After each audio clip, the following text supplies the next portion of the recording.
My name is Tito Guerrero, and this is my story.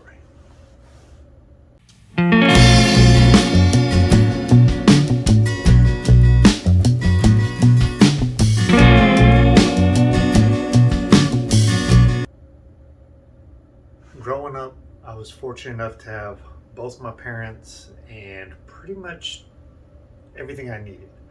I can't blame where I grew up or anything else or my family structure for being the reason why I got into trouble, but I did. Um, I was a nerdy kid as a youngster, and as I made my way into high school, I started breaking away from the nerdiness and wanting to be more social. Um, Nothing bad in high school. I knew people that sold drugs. I knew people that were gang banging, but I knew them. I didn't really associate with them. It wasn't until after high school that I started working for UPS, and I actually hurt my back after high school. Right, 19 years old, and I couldn't do anything. And the only way I saw myself being able to pay the bills was to do something that I was absolutely against. I was so anti drugs. I mean, I couldn't stress that. Not even marijuana, not even weed. Didn't want any of it around me. But I was at a place where I had my first apartment. I was living on my own. I was independent, and I didn't want to give that up. So I asked my roommate, who was my best friend, my childhood best friend at the time, if he was okay with it, with me basically selling marijuana. Um, I started with cocaine, that was too scary. Started selling marijuana. Needless to say, long story short, I ended up um, having some people come to rob me, and ended up having a bullet skim off the back of my head, go in my best friend's mouth, and yeah, it was pretty scary, home invasion robbery, and I was at a point where I was stopping all that because my back was better and everything, and it's just funny how you get into something, think you can get out, and find out the hard way it's not that easy to get out once you're in. So I started when I turned 21. I bought a bunch of guns because I told myself I was never going to let that kind of stuff happen. Problem was, all the people I started associating with at that time, the drug dealers and gangbangers and stuff, I still did that. And eventually, at the age of 24, um, playing around with guns and drinking, I accidentally shot and killed one of my best friends. He was like a little brother to me, and that's what landed me in jail. Um, it's easier to talk about now. It's been, you know, over 24 years. Um, but I haven't been able to forgive myself for what happened. I took a life, and I can't repay that. What I can do is try to help others either get off that track, never get in that track, whatever it may be. So I'm hoping me sharing my story might help y'all. I will say this at this point. Um, I didn't realize it at that time, up until that time, right? But, there's a saying that I learned while I was in prison, which was, it's an old Greek saying. It says, show me your friends and I'll tell you who you are. So, as much as I was working 6 days a week, I was paying my bills and taxes and all that fun stuff and on paper, and for all intents and purposes, I was just a regular working stiff. The people I hung around were into all the negativity. And when you surround yourself with that, it eventually comes back. I never would have thought it would have came back the way it did for me.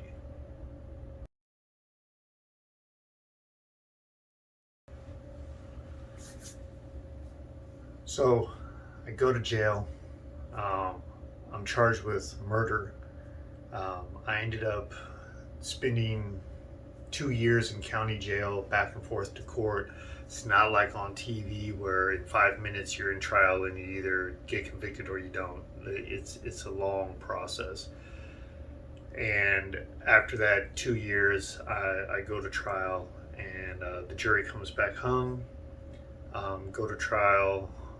Basically, they reopen closing arguments, so we go back in, and 15 minutes later, they convict me of second-degree murder, and I end up with 15 to life.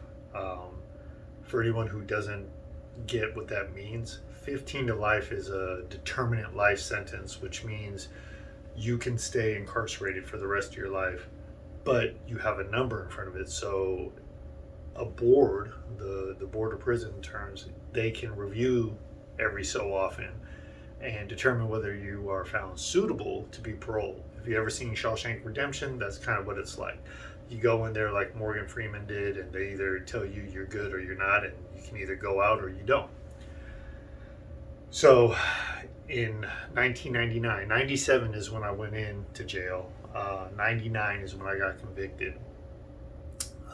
2001, grace of God, I didn't think it was going to work. I had an attorney. They automatically file an appeal for you when you get convicted. So my attorney wasn't listening to the things that I thought went wrong in trial.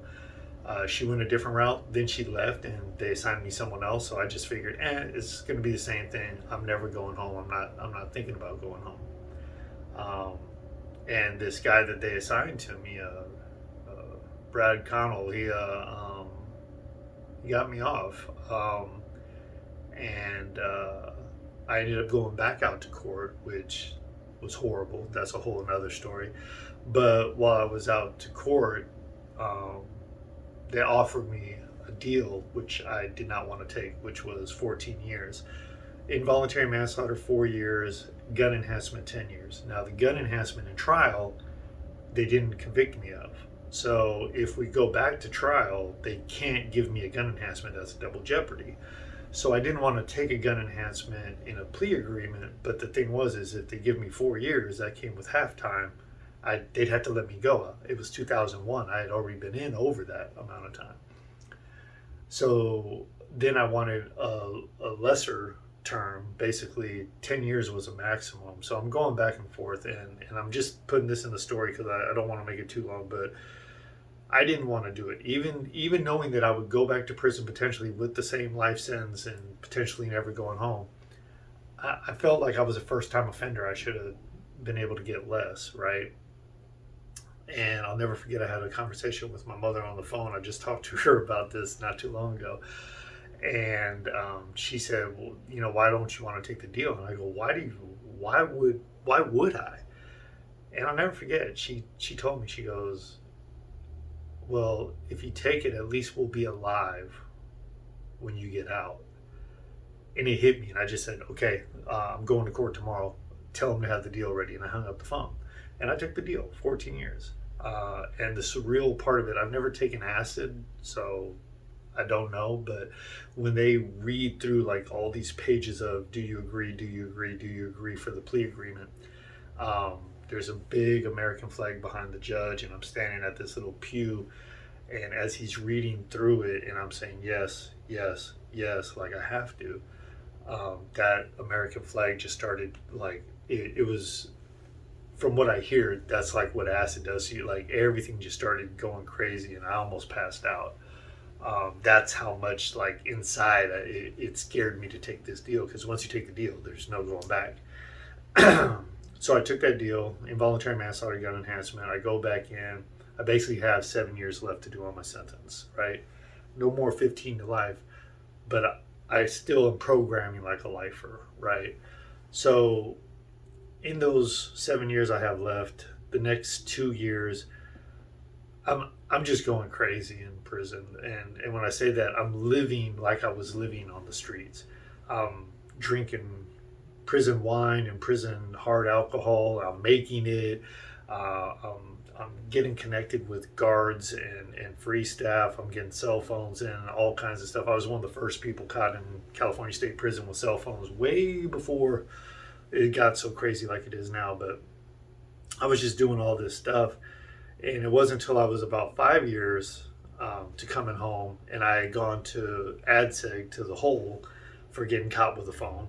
Um, and I realized I had to start changing. And so while I was in prison, that last 5 years, I got a vocational job. I got a vocation. I got certified as a optician.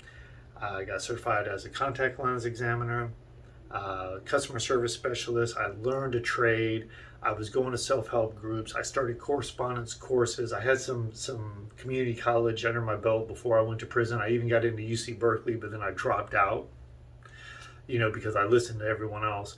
And I really started investing in me. And I stopped listening to everyone else. And that's inmates, guards, family, everyone. I focused on me because this was going to be the rest of my life. And I got blessed with a second chance. And I didn't believe it until they actually came and got me and took me out the gates that I was actually going home. But I really prepared myself. And I'll tell you one thing I said over and over again the last 6 months, right before I paroled. And mind you, last 6 months because I got into it. It's another story. But I ended up going back to the hole because I wouldn't tell on someone. And I was basically a year to the house at that time. So they told me if I don't tell, I'm going to parole from the hole. And I said, that's fine. I'm not, I have to stick to the code in here, right? So I do 6 months in the hole, and then they finally kicked me back out to the yard. So now I got 6 months left before I parole, and I'm working out hard. I'm doing all this stuff. I'm still studying and doing everything else, right? But I started saying something in the mirror. Every morning I go into that prison sink, I wipe it down, get my little toothbrush and everything, and brush. Right before I brush my teeth, I go, no one is going to tell me what I can and can't do. No one is going to tell me what I can and can't do. I just kept saying that over and over again. People would look at me weird because I'd say it out loud. And I know positive affirmations may seem weird and fake. I'm telling you, that went miles for me after I paroled. So that was my time in prison. All right, so it's been 12 years. I'm finally free. I'm out. So many things going on. I want to get a job, but it is 2009, basically right before March 2009. It is the recession. Like right before I got out of prison, I'm writing Walmart, Costco, all these places. Look, I'm an optician. I can work your machines. I can do all this. I'm getting letters back saying, yeah, get out, come see us, and we'll give you a job. So I go to all these places. They're like, we just laid people off. So now I don't have a job, right? My plan B was to go to school. So someone else who I was incarcerated with was going to University of Phoenix because it was online courses. He could do that and still work. And I figured if he could do it, I know I could do it. So I signed up for that. If nothing else, I can start going to school and still look for a job. 3 months. I mean, I am putting in resumes, applications, like at least 500 of them, right? It was my full-time job. That's all I did, right? Nobody would hire me. I get phone interviews. I'm supposed to go face to face. Never happened, right? I'll never forget Dr. Wong in San Francisco. If you're watching this, hey, hit me up. But I have a great phone interview. They're talking about the equipment they have in their optical office. I'm running through how I use it all and quality checks and all this stuff, and it's great. She calls me up and goes, hey, you know what? And I'm like, yeah, hey, let's have that face-to-face. She goes, nope. One of the doctors here looked you up, and they don't want a convicted murderer in our office. I was like, wow. Did they see that got overturned? She goes, yeah, you got an involuntary manslaughter, but they still don't want a convicted murderer in here. And it hit me because people kept telling me to go to Goodwill because Goodwill will hire anyone, right? And I wouldn't go because I'm like, I don't want to work for some place that deals with old clothes and stuff. No way, right? So I kept putting that off, but once I had this conversation with Dr. Wong, and she's apologizing to me, and I go, no, I needed to hear this. I went to Goodwill the next day, and I went through their life skills training, and I eventually got hired on as an apprentice truck driver. Now, before I got out of prison, I set up a 1, a 3, and a 5-year plan, right? But it all revolved around being an optician and making $15 an hour because that was like the lower end at the time and all this stuff, right? And I had my expenses. I had a budget set. Like I put all kinds of work and effort, and now I had to adjust, and I had to adjust hard, right? I was making minimum wage. I'm driving trucks. I'm doing something I didn't really want to do, right? But it was a means to an end.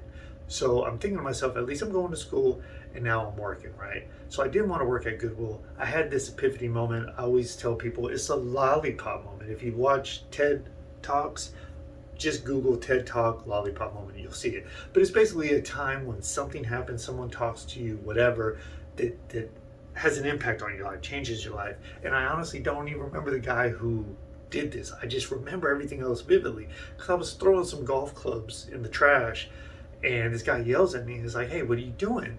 Those need to get recycled." And I'm like, "Yeah, man, that recycling bin's like 40 yards down there. I'm not gonna walk all the way down there." He goes, "Hey, I don't know what Goodwill's done for you, but you see that car out there?" And I go, "Yeah." And he goes, "That's my car. Goodwill helped me get that.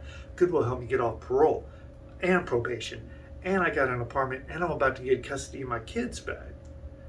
Every time they pick up that recycling bin, they give us $500 to $900. I don't know how much you make, but I need you to get Goodwill that money so I can keep going where I need to go." Right? And when he said that, I was like, wow, yeah, let me go recycle these golf clubs, man. But it made me look around, right? It made me look around and go, how many other people are just like me? They're going through something, and Goodwill's giving them an opportunity. It might not be the best pay, it's a lot of work, but here's a success story. He's where I want to be, right? So I kind of fell in love with the mission of Goodwill. And I don't want this video to just be about Goodwill, but Goodwill did a lot for me. It gave me a second chance. It gave me an opportunity. And what I've told people since then, as I moved up the ranks, because I totally kept pushing, what else can I do? What else can I do? I'm hungry. I want to be able to do more. I didn't think I would ever make a career out of Goodwill, but if they'll have me, I want to give back because they helped me out, right? Needless to say, started out as a truck driver at the bottom. My last role at Goodwill was as a vice president. So you can see, I worked up the ranks over 10-ish years, right? 10, 11 years. During that time, I completed my bachelor's while driving truck. Then I jumped into my master's. I got my MBA with an emphasis in project management, right? Got certified as a Myers-Briggs practitioner, you know, the MBTI testing assessment, I'm sorry. Bought a house in California, which they should give you a degree if you're able to do that, but bought a house in California, ended up selling the house in California, took an opportunity out in Texas. But before that, I started my own business, 4-word consulting, 4 words, no excuses, only solutions. So I did some consulting for a while. I opened up a transitional house, sober living transitional house, which was near and dear to my heart. So while I was still working at Goodwill, I would go out and speak in different places, whether it be other businesses or transitional houses, basically giving people that pep talk, right? Look what I did. If I can do it, I know you can do it. But people would always complain about how these transitional places were set up like for profits, or they were for profits. They didn't have the people's best interests. So I opened up my own place, and I put a computer lab. I would go in there and fill up a resource binder. I'd hook people up with jobs. I'd get them the things they need, internet, the whole nine, give them a key, because I wanted people to know that, like, I need you to log in and out, but I want you to know that I trust you. Because one thing I found, being an ex-offender, being a returning citizen, is that one word sums it up. We need support. But most of all, we just need someone to say, I believe in you. Because a lot of people coming from disenfranchised backgrounds have not had anyone believe in them. So that's something I try to give back to people that probably don't have it, right? So anyway, back to the story. I ended up going to Texas, buy and sell a house out there. I worked for Goodwill out there for a couple of years, and then I went to Indiana to work for another Goodwill. Now I'm back in consulting, and I'm looking to potentially move back to Texas. All this movement, all this success, and not to mention my biggest achievement, married the woman of my dreams, and I have the most beautiful daughter in the world. Beautiful child, right? So all of these things have happened not because of my past transgressions, But I know one thing, all the things that have happened in the last 12 years, I've been out just over 12 years now, would not have happened if I didn't go through that adversity, if I didn't go to prison, because none of the other stars would have been in alignment, right? What I want to stress to all of you is that's my story, and your story might not be the same. You might be somewhere in that story. I'm telling you right now, one, make your inner circle your best circle, and don't be afraid to grow out of your circle and have to move on. I've done that. I've cut a lot of people off, and even some of my new friends that I felt like, hey, this was good because at the time they were doing something more than I was. Once I got past them and I kept moving and they weren't trying to move up, I had to start weaning them out of my circle and getting new friends. Keep people in your circle that are going to keep you pushing and be motivated. Okay? I have kept this jacket forever. I got this jacket from Goodwill when I was a truck driver, and I absolutely love it. And every time I put it on, it reminds me that I can look good and still be from a thrift store. And it reminds me of what I got when I was working hard and I wanted something to look decent when I started working up in that office. So never forget your past. Realize that your past does not dictate your future. Realize your future is predicated on your work and your focus. I love telling people it's all about your mindset, because you have to set your mind to success if that's what you want. And if you allow your mind to be set on doing a bunch of things that aren't conducive with your goals, then you're never going to achieve your goals. So if nothing else, thank you for watching the entire video. Most importantly, I believe in you, I love you, and I know you can achieve any goals that you set for yourself. Just never stop believing in yourself. Do not listen to anyone else. My parents, I love them to death, told me that I couldn't go to school and work, couldn't go to school, work, and have a social life, couldn't go to school, work, and date someone with kids. That's why I ended up getting 2 degrees and giving them both to my parents. Not out of spite, just saying, stop telling me what I can't do. Go out and make it happen. I believe in you.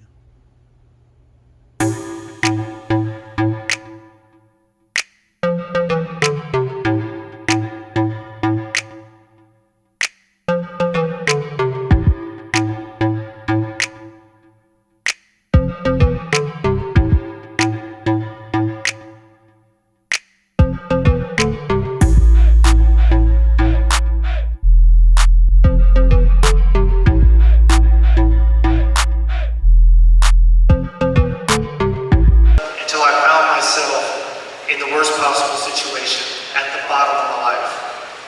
I was in prison. You see, I'm not some urban professional who decided to go back to school to try to get a second career. I'm an ex-felon who made a promise to himself some 5.5 years ago.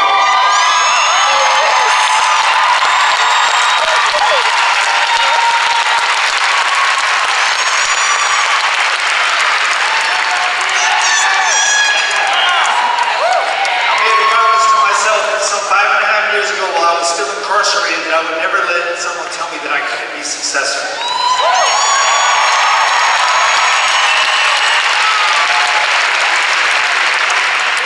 I promised myself that not a friend, family member, loved one, boss, professor, no one was going to tell me what I can and can't do. How many of you guys down there, how many of you guys have people who told you what you could and couldn't do? How many of you have people that doubted you? But I'm leaving out one of my worst critics. Me. Henry Ford said it best. Whether you think you can or you can't, you're right. Think about that for a minute. We usually are our biggest obstacles to success. There's an old African proverb that says, when there's no enemy within, the enemy outside can do you no harm.